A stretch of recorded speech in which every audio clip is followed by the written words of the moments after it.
brighten up your day at maghatid ng good vibes sa inyong mga tahanan sa pamamagitan ng mga kwentong hinangaw mula sa init ng araw at puso.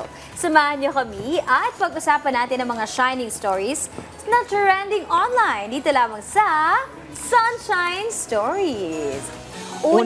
Ayan, sige ka na nga. Lagunahan pa tayo. Oo nga. Una-una sa ating listahan, isang ama na pagtanto ang kahalagahan ng pagiging supportive sa kanyang anak. Pinagalitan ang 1-year-old na si Milandro ng kanyang papa matapos niyang makitang nakasuot ito ng sandals. Sa video, makikitang natigilan si Milandro nang utusan niyang hubarin ito. Pero nang mahubad na, bigla itong umiyak. Kaya doon ay natauhan ng kanyang papa na mas mainam na hayaan ng mga bata sa mga bagay na nagpapasaya sa kanila. At ayon naman sa mga netizens, mahalagang magsilbing gabay at support system ang mga magulang sa exploration stage ng mga anak para mas makilala nila ang kanilang sarili. Sa kasalukuyan, mayroon na itong 2.3 million views, 41,000 likes at higit sa 600 shares. Ang cute. Ba't ganun? Pag mga videos ng mga babies, ang cute tingnan, no? Tapos ako, parang matik talagang gano'n. Pero maganda yung sinabi ha. Kasi ito, pag mga ganyan mga 1-year-old, 2 years old, 3 years old, nag-explore pa yan kung ano talaga yung gusto nila. So, maganda na susuportahan talaga ng parents. Ano man yung mga ginagawa nila. Kahit pa yan, parang may mga nakikita din ako online, yung mga bata, tinitinan nila yung mga moms nila, nag-makeup. I-explain lang ano yung ginagawa, kasi diba? nagka-curious din sila. Yes, curious so, lang dapat lang nila maintindihan.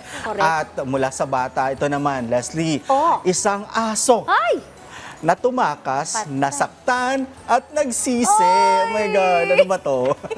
Si Isko, ang isang pitbull ay nakatakas sa kanilang gate at napadpad sa labas. Sa kasamaang palad, nasangkot siya sa gulo kasama ang mga aspin. Umuwi siyang may sugat sa mukha at makikitang parang humihingi ng tawad sa kanyang amo.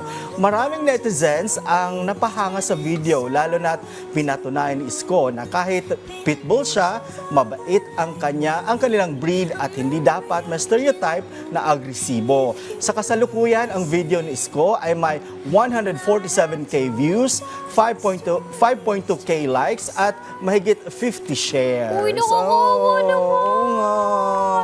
Ganun talaga, no? Pag mga, ako na, alam mo, pag may dumadaan ng mga videos ng mga dogs, cats, lalo na pag cats, I like kites kasi, napapastop ka talaga. Alam mo yung nakakatanggal ng stress.